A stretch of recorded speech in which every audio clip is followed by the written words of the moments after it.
Hi, I'm James Longster, and thanks for joining another Travers Smith Tech Spotlight. As always, Tech Spotlight will be bringing you short and snappy updates on tech and data issues. So in this edition, to mark Software Freedom Day 2020, I want to talk about open source software. For those not in the know, open source software is software that is made available under a license, where the licensee effectively has the right to use the software for any purpose they want.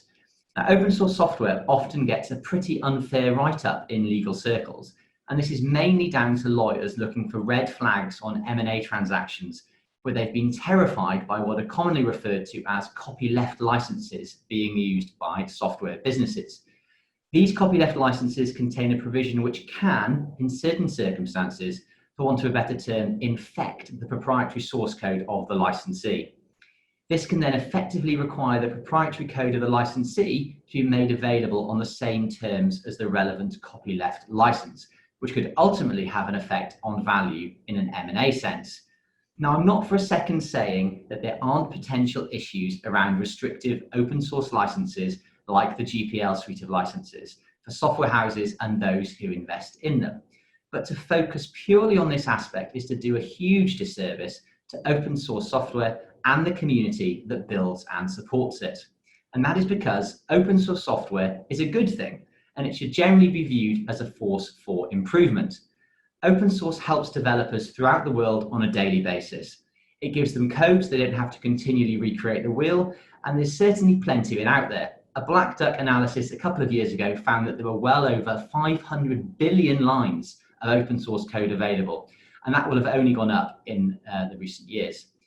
Open source also fosters a sense of continual improvement, allowing individuals to share best practice, learn from each other, and solve problems far quicker than if they were working on their own. And this is ultimately at the core of the idea of open source, and indeed why copyleft, as an alternative to the traditional closed source code model, was created. And when you combine all of this with the fact that open source is nearly always made available for free, you can see why it's such an important part of the developer community.